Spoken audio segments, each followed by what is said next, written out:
Во ова издание падна првата оставка во скандалите што ја тресат Белата куќа. Хеликоптери на човечки погон, реалност или фантазија?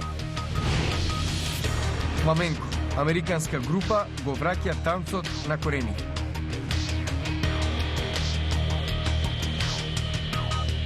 Добро вечер. Ова е ТВ журналот Newsflash на гласот на Америка на македонски. Со вас во наредните 10 минути ќе биде Јане Бојаджиевски. Американскиот претседател рече дека од вршителот на должноста, прв човек на даночната управа, било побарано да поднесе оставка поради скандалот, во кој владината организација бесправно целева на конзервативни групи кои се пријавувале за ослободување од данок. Правдание за несоодветниот однос на даночната управа и дека нема да толерира вакво нешто во која и да е агенција. Првиот човек на даночниците, Стивен Милер, ќе замине од функцијата во јуни. Тој во порака до вработените наведе дека има голема и итна потреба да се врати довербата на граѓаните кон даночното тело.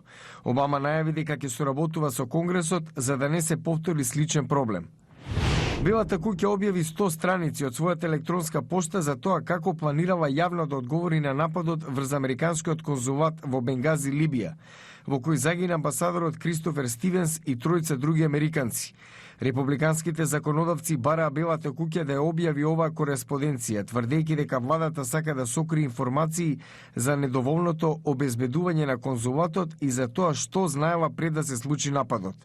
Белата куќа најпрво го оцени случајот Бенгази како спонтан напад од демонстранти, но подоцна го нарече чин на тероризам. Турскиот премиер Реджеп Тајип Ердоган се очекува да побара од САД да преземат поактивна роља во реакцијата на ситуацијата во Сирија за време на средбата со председателот Барак Обама во Белата куќа. Портпаровот на Белата куќа Џеј Карни рече дека тие ќе дискутираат за начините за како што ја опиша клучната транзиција на власта во Сирија. Мајами Хит го елиминираше Чикаго Булс со 4-1 во плейоф над преварите во НБА по синокешната победа од 94-91 на домашен терен. Зак Рандолф од Мемфис Гризлис беше носител на важната победа на гостинскиот терен и елиминирањето на Оклахома Тандер со 4-1. Надпреварот заврши 88-84. Вечерва играат Индиана Пейсерс, Нью Йорк Никс, Сан Антонио Спарс, Голден Стейт Вориорс. Рафални прашања за американскиот главен јавен обвинител Ерик Холдер на синокешниот распит во Конгресот за скандалите што ја тресат Белата куќа. Колешката Синди Сейн резимира што се случуваше. И републиканските и демократските законодавци негодуваат дека вработени во даночната управа целеле на организации на конзервативното движење Ти Парти, познати како противници на буџетските и даночни политики на председателот Барак Обама. Председателот на представничкиот дом Џон Бейнер сугерираше дека постои кривична одговорност. The IRS has admitted to targeting conservatives. Даночната управа призна, без оглед што Белата куќа се уште вели доколку тоа се случило. За мене прашањето не е кој ќе даде оставка, туку кој ќе појде во затвор поради ова. На подоцнежниот распит во представничкиот дом, главниот јавен обвинител Ерик Холдер вети дека неговиот одел за правда непристрасно ќе ја води истрагата. Фактите ќе не однесат каде што треба да не однесат. Во другата афера на насловните страници деновиве, оделот неодамна нареди новинската агенција Associated Press да даде податоци за своите телефонски разговори последниве 2 месеца за потребите на истрагата, што се обидува да утврди како протекле чувствителни безбедносни информации за терористичкиот напад што ЦИА го спречила во Јемен. Холдер кажа дека не може да одговори на прашањата на оваа тема затоа што се исклучил од истрагата. Не знам зошто податоците беа побарани како што беа побарани, затоа што не сум дел од тој случај. Дел од републиканските законодавци тврдат дека постои модел со кој владата на Обама реагира кога ќе се случи скандал. Навидум не постои никакво прифаќање на одговорност во одделот за правда за се што е погрешно. Меѓу демократските законодавци и активисти за граѓански права загриженост дека запленувањето на податоците од Associated Press може да се одрази негативно на слободата на изразувањето. Направена е значителна штета на слободата на печатот. Во Конгресот најавуваат дека ќе продолжат да вршат притисок за да добијат одговори на прашањата. Во 1980-та, Американското хеликоптерско здружение понуди награда од $250,000 за првиот хеликоптер на човечки погон што ќе остане во воздух 60 секунди, на висина од 3 метри, на површина од 10 метри квадратни. Се до денес наградата остана недоделена, но како што јавува колешката Розан Скрибол, Универзитетот на Мериленд е мошне близку до тоа да ја освои.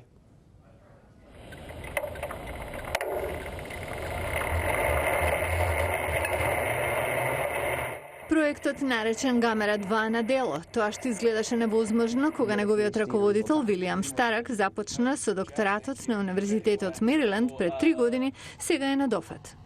It's flown for 60 seconds and on a different flight has gone to an altitude of 9 feet. Лета 60 секунди, а на одредени летови до височина од 3 метри. Тоа се двата од трите услови за наградата. Се надеваме да ги скомбинираме обете во еден лет, а истовремено и хеликоптерот да е стабилен. 50 волонтери работат на проектот. Хеликоптерот е изработен од композитен лесен материјал. За разлика од стандардните модели, пропелерите се позиционирани под леталото.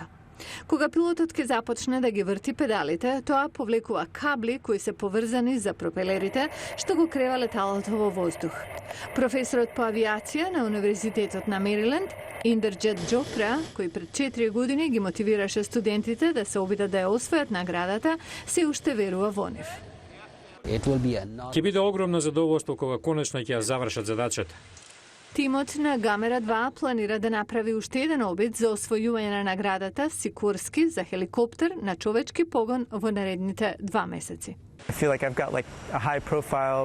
Јас можеби имам и најлесна задача, затоа што треба само доволно силно да завртам со педалите.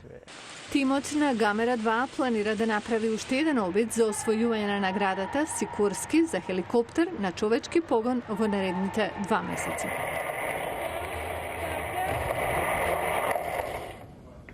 Во сад група од Сан Франциско го враќа фламенкото на корените, 18-тиот век, кога во Шпанија го донеле ромите од Северна Индија, но му додава и други примеси. Како тоа звучи и изгледа од прилогот на Лони Шавелсон.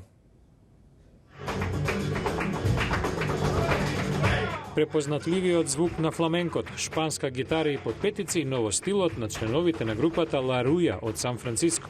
Еден од основачите е Сем Фостер, рок и джез перкусионист, фасциниран од арапските и турски удирачки инструменти. Со помош на фламенко танчерката и кореографка Мелиса Круз, тој групата создале уникатен звук. Преправаме песни од други делови на светот во фламенко верзија. Резултатот е нешто ново, што никогаш порано не сте го слушнале. Публиката има слух за новиот звук на Ла Руја, вели Мелиса Круз. Кога танцувам, ја чувствувам реакцијата на публиката и често доаѓа до интеракција. Ми помага во тоа што го креирам во моментот, гестикулирам. Комплетно искуство и за изведувачот и за публиката.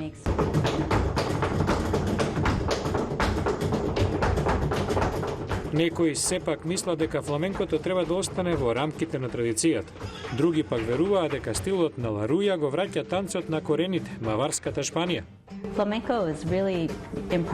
Фламенко во основа е импровизација, така што нема стриктни правила. Идејата е да се создаде еден вид на кохезивна музика.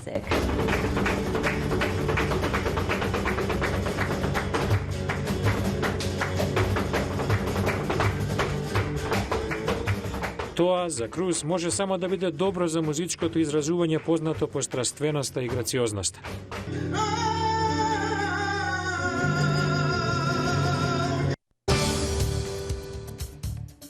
Утре во Newsflash, генетски тестови за подолг живот. Може би чинат пари, но лекарите велат се исплаќа. Гледате во утрешната емисија.